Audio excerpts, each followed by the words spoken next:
The Play's the Thing, with your host, Judy Sleed. Special guest, Tom DeMaio, Broadway producer. Now here's Judy.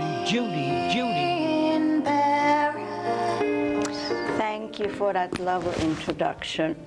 And today I have Tommy DeMaio with me, and this is his second appearance on this show. Hi, Tommy. Hi, Judy. Every time I see you, you look younger and younger.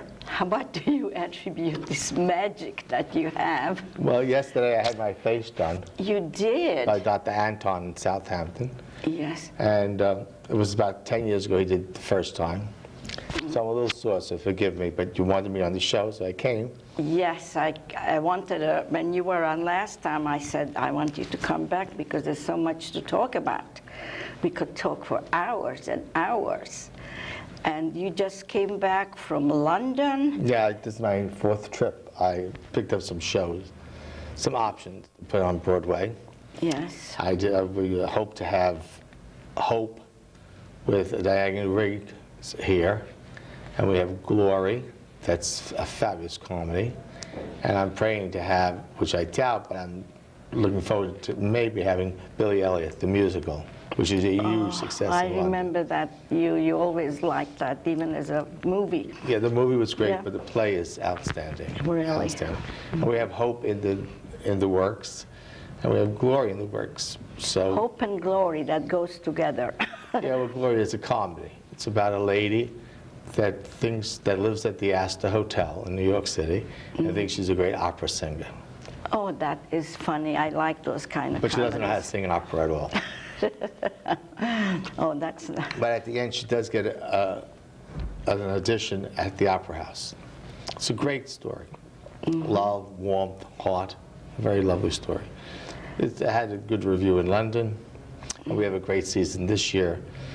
We have Alec Baldwin opening tonight. We have Julia Roberts next week. We have many great stars on Broadway and some great shows that I. Well, you've ever since I've known you, you've been to all the openings on Broadway, and then of course you take several trips to London. Yes. For shows. So it's a very exciting life. Well, it's a good life. I love the theater, as you know. Yes. I've been in the theater for 50 years. Had some great hits, some great failures. Hopefully to have some more great hits. And of course, with the times, some great flops. That's great. You, as I said last time when you were on my show, we didn't talk about things like you even interested in horse racing. Oh yes, I have a few horses. Yeah. I have about 6 horses. They're all in Kentucky. I have a little farm in Kentucky. I'm doing more breathing. Hopefully someday we'll go to Churchill Downs and get the Kentucky Derby. Yeah, those are great things. So you travel a lot. Yes, I travel. I do a lot of traveling. I love New York City. I love London, but I do travel a great deal. You travel, do you not? We went to Budapest. Oh, that's right, we did. A year ago. Was it a year ago we went to Budapest? No, it's almost 2 years, believe it or not. 2 years? Yes. Oh, God. And I had that delicious dessert. At Grundy's. That's Grundy's, where they told us not to go. It was too costly. They should know what the costs are now in London. London's prices Well, have I gotten found that man, Grundy, he was in business for a long time. He even had written a Hungarian cookbook. I'm going to go back It's there. about this big. Well, but the food that was there, it should be about the size of the thing. So do you like the way it looks? Your face looks Is fabulous. it swollen? No, but I'm sure it's going to look better when Oh, you that John shave Anton does such a great job. He's right here in Southampton. He's, I think, Yes. one of the finest cosmetic surgeons we have in this country. I really do. Well, if I decide to have a facelift, I'll go there because now, because you're beginning to look like my son. Oh, it'll never happen to that, Mommy dearest. But you can't wait too long. Because my girlfriend went with me and she says, can you do something like you did for Tommy? And he turned around and he says, I'm sorry, Roz, you waited too long. Yes, and you shouldn't wait too long, because then there's nothing you can do. I missed my boat. No, I'm you just didn't. gonna- You never miss your boat. It's always time to do it. It's So what, anything new you're doing? I just can't believe there's anything else that you I wanna do haven't a done book. yet. You're going to write a book. the book that everybody told me I shouldn't do, as you know. Oh, yeah, I remember that we discussed it a few years ago Yes. when you were furious with that lady. Yes, that lady. Some publishers just came at me and came at me and came at me. And so I'm going to do the bitch, the columnist, the bitch, who I knew very well. Lived with, slept with, and been with for 20 years. I know, so when it comes, when And you you will help me went- write it. You know part of that life. You were there. You had part of I that life. know, and you went many places. So you met many people. You made dinner for them, and then you went to their parties. So you really know firsthand a lot about a lot of famous people. Oh yes, when the book is written, it will be a little whoppa whoopa. Yes. That should be being Oh, I can't done within a wait. year. But you had a lot of the experience with it too. How's your play doing? Well, I have to get it together and do it again because I had the other Lee Davis on my show who had come to the play reading of Georgia Day, and he said that there were a lot of distractions. It wasn't done well, so I have to find a way to have another reading. Well, you have to read Glorious. Glorious is a fabulous, fabulous play, and it has a lot to do with Gregory and Spence. Really? She was a wonderful woman, like your character, a wonderful bird, and had no talent, absolutely no talent, but had love. So when she went to Carnegie Hall with no talent at all, she received the bravos and the acclaim that she was justified to get. Oh. It was a beautiful love story. And Doubt with Diane Riggs is fabulous. It's about a love story about a woman and a man who leaves the wife, but it has good clinches to it. You'll enjoy it. And when the last time you went to Vegas, how did you make out? What was the main attraction? Well, we were trying to do some replacements for a show there. There's Hairspray there at this moment, and it's trying to build up a theater company. It's been difficult. The last 20 years we've been trying. We did Chicago, and we did several pieces of work there, but we don't have a long established audience. No, it's mostly the hotels, the yes, with the glamour, with the Cirque du Soleil and whatever have you. They are the more compelling contractions than we Did have. they ever replace the No, show? Sigurd and Roy is not replaceable. Well, what do they have there now? They have Danny Gans at the Mirage. He's filling up seats, and then we have Sensation at another hotel. They're filling up. The people are filling up the Cirque du Soleil shows up. $200 tickets. We have Celine Dion, $200 a ticket. Cher. Cher gets the occasionally, you know. Oh, the last time I was in Vegas, I saw Cher. Did you? At the MGM? Oh, yeah, I guess. Well, you remember more than I do. You haven't been there for years, 2-3 years. Yeah. Well. You used to go Cher. every year. What? You used to go every year? I used to go. I remember when we used to live at the Gold Nugget Hotel. We lived there for 2 years. Right. Yeah. Well, I haven't been there because I'm busy. First of all, this show can't go on without me. I hope not. It's Judy Sleed. Without Judy Sleed, there'd be there would be no Hamptons. No Hamptons. There would be no Hamptons. It would And not I've been exist. very busy with Guildhall, with my plays, and also. I'm surprised you don't have your own theater out here. The Judy Sleed Theater. Judy Sleed Theater. I remember years and years ago, I told that to Lucy Lutel, and she says, I got to go get a theater. And she got the Fleur de Lis Theater. Yes. From the Fleur de Lis, now the Lucy Lutel Theater. Well, she had lots of money. So, just don't spend it on foolish things. Spend it on the theater. The theater will go on forever.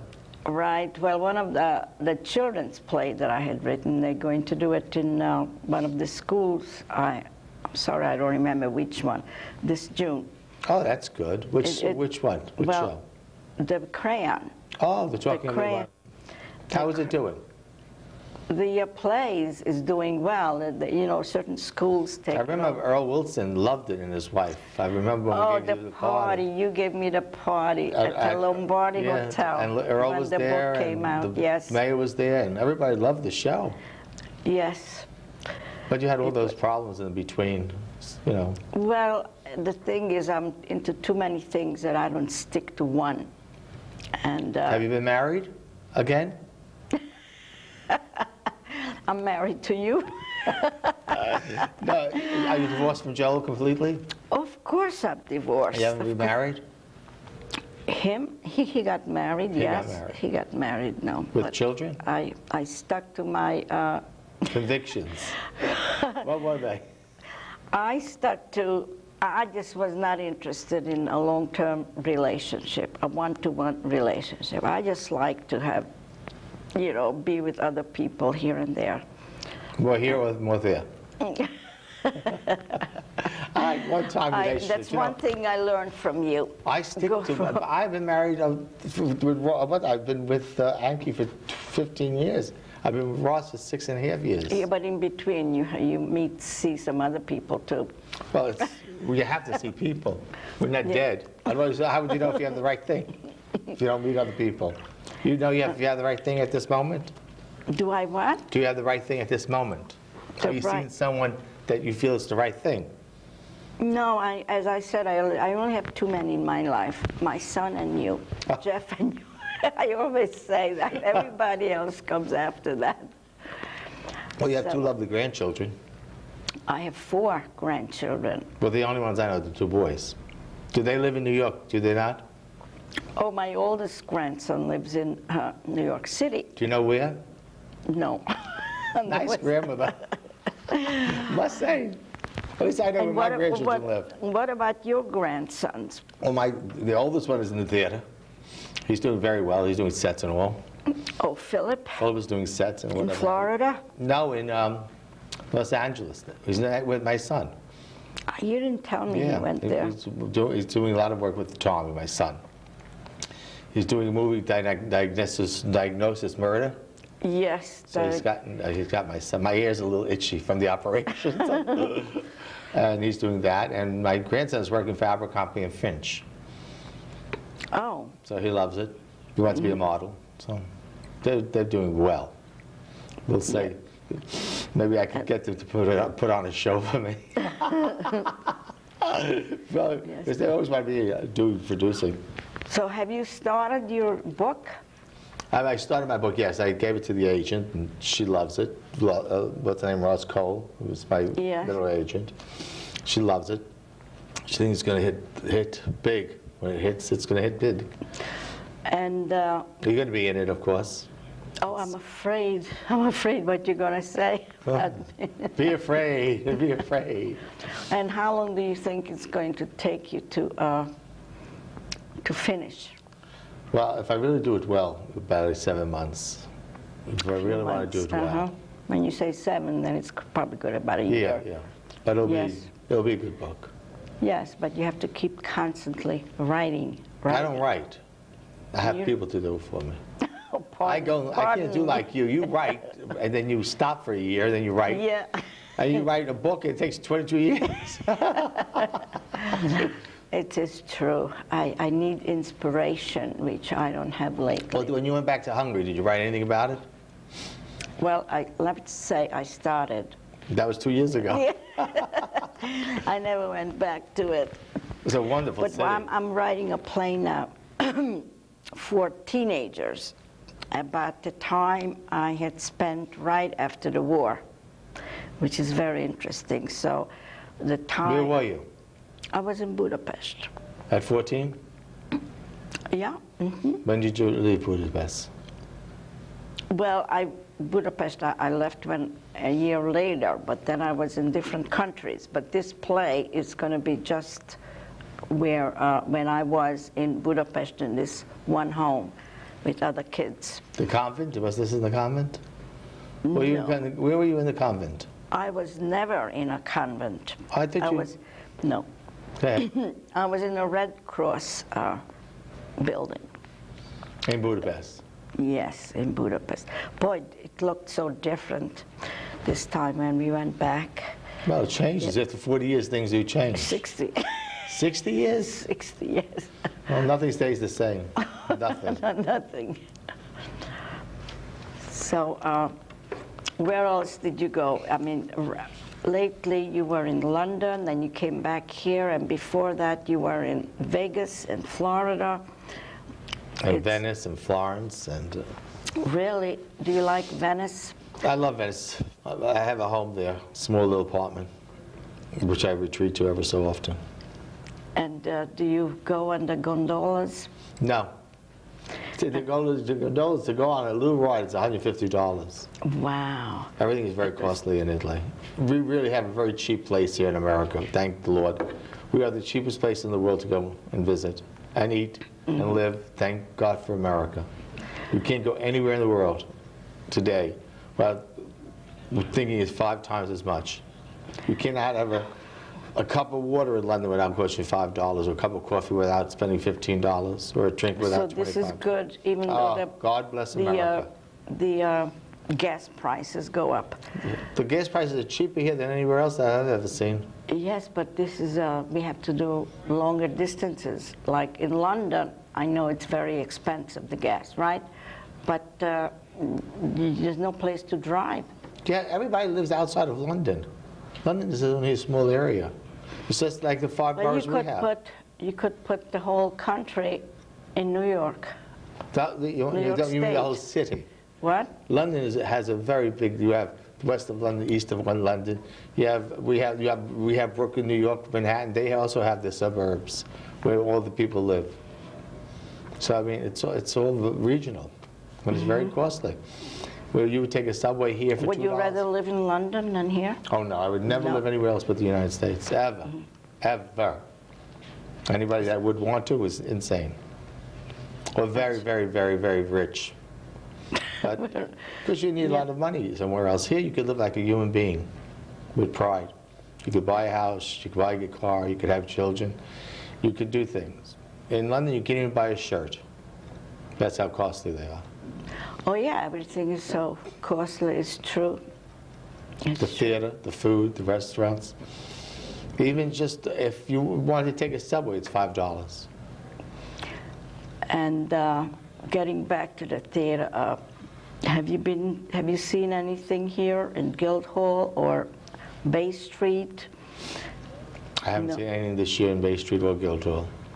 Well, of course, the season didn't start yet. You're going to have a nice season. I see Guildhall is lined up with so many things. And yes. And Bay Street always maintains a smaller thing, but they always bring something to Broadway. In the last 5 years, they've brought something to Broadway. Has Guildhall done something like that? No, not to my knowledge, no. Well, that's why I'm working on mine. Maybe we could do it there, and then it'll go to Broadway. You never know, and never give up. Never give up. That's what you said when you were on my show last time. When you give up, then it's the wrong thing to do. I see too many people, they do, and they finally do.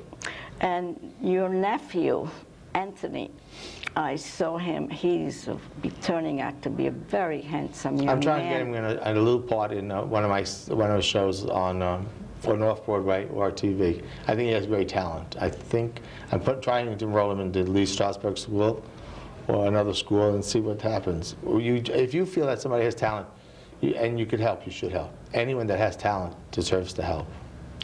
I agree with you completely. And so many people just let it go. But well, everybody that's there, yes, is pushed onto something. And you could see it. You can see if there's talent. You can, oh, yeah. Yes. I just can't believe how good looking and how sweet he is. Well, when you go see the show Billy Elliot in London, you'll see a show that has a boy in it. They have 3 different boys in it. That is so fabulous. It's just one of the most outstanding productions I've ever seen in my life. And you picture Anthony in one of those roles? Yeah, it's a perfect role for him, but it's a very strenuous role. But it's a star role. And when you go, you'll never see a better production. It is fabulous. Well, I must be on my list to see that when you get to London. I don't know if it's going to come back to here right away. I don't know. It's going to be a long journey. Producers are skeptical. It's a very costly show, very. Well, musicals are very costly. And The Lady in White was just closed, the Lloyd Webb show, and it closed for about a $40 million disaster. Wow. Yeah, I didn't like it in London, and I thought they might have improved it, but they didn't. So he's not doing so what is this? Can we look at this? These were the pictures of me before I had my operation. Yesterday I had my operation, and today, that's what I looked like yesterday, and this is what I look like today, and hopefully in a week I'll look much better. Oh. So Dr. my Atok, who God. I think is the best plastic surgeon we have around here and in New York, I go to him, and he has wonderful clients, and they all are very, very happy.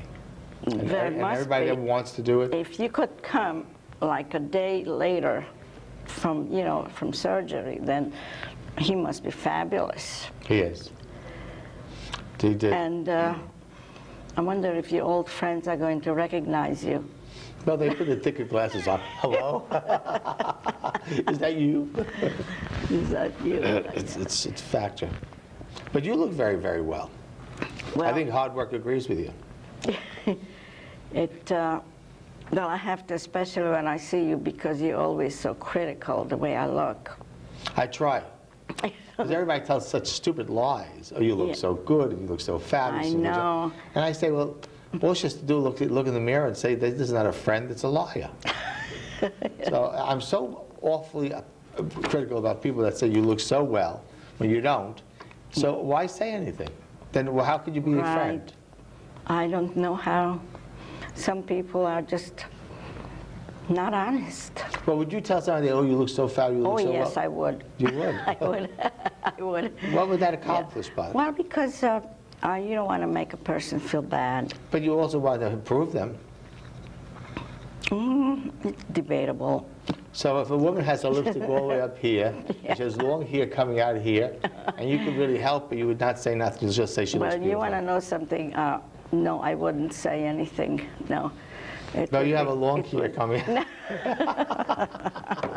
No. I think people should be told. Well, I want to say that, this show here in the East End, it airs actually 4 times a week, because it's 3 times a week, and then one is in the middle of the night. And then from Riverhead, it airs, I think, 3 times a week. And we just got into Manhattan Cable, where they're going to air us on Thursdays at 5:30 or 4:30? 5:30. 5:30. Which channel is that? 59. Channel 59 in Manhattan Cable. So that's very exciting. People are going to watch us all over, and just probably people are going to write in and ask you for your autograph. I tell you that your lipstick was not straight. You get a lot of... Judy, try to put the lipstick on a little better. So it was... I think we're running out of time. Would you believe it? Already? It's an hour? No, we're not running out of time. Oh, I have to get used to these, just like the baseball players. They touch their ears, their nose, and everybody's else. Well, your son is now doing very, very well, I hear. Oh, yes, he is. He is in San Antonio. He was here when he came to New York. We did a show. I did a show with him. And he is with sports, NBC Sports. Is that with Bob Costa any longer? Oh, yes, he is. But as of right now, he is on a radio show. He's producing a radio show in San Antonio. And then Bob Costas is has to sign a contract. They're negotiating, and then Jeff is going to do things with him. And, so your family is very into it, like mine. My family is into show business, and you're into sports. Yes. Right, your husband is a writer as well, is he not? He's my ex, yeah. He's a sports column, not sports, travel. Oh my God, travel columnist. See? He still has a travel column. Very well, because I was in Palm Beach and I saw him on the front page. Did you? Yeah, on the column. Well, he was a good friend of Jim Sharon. Jim Sharon. Who publishes the Palm Beach. Yes. So I guess that's how he got there. You have to have connections. You have to have good ideas. Connections Good you can ideas always. are not Oh yeah, enough. it helps. It does. And you can just sit here and say nothing. And I mean, you need Well- to talk and have ideas. Ideas are what's very important. But then you have to make it, put it into play. Well, worst comes to worst, I could always shoot you. And that would be a Because I funny have words. lots of ideas, and so do you. And but you just can't do. I cannot do many things. I have to concentrate on one or two things and do it well. So what are you doing well? What am I doing well? I got you here today. I did that well. Yes? You got me a big pizza to get up with? Since I was operated yesterday? Yes, and you're very brave to come out. You should be resting a lot. I'm resting when I'm on your show. It makes me rest. Well, I also have to say that you look very different from the last time. If you would, because I just I did a dub on our show, and you were wearing a black turtleneck sweater, cashmere sweater. I can't put any over my head today. I know. Not for a so week. You have, it's a very different look. But I tell you, you always have a different look. But all the looks you have, you always looks great. You always look great. Well, that's one thing I can say about Judy. She always has pleasant things to say about me. See? Always. She never says anything wrong about me. Now, on the contrary, for me, Judy and I always say always something wrong. I like perfectionists in Judy, because she's basically a perfectionist. I want to thank you again for coming, and I want to thank Evan and Lee Davis helping me with this show. And now I'm going to say goodbye, everybody. Goodbye. I forgot to say that this song, Tommy DeMaio had written the words. Okay. Bye. Aren't you going to wave? No. Wave over there. Okay, bye. It was fabulous. It was quite nice. Love me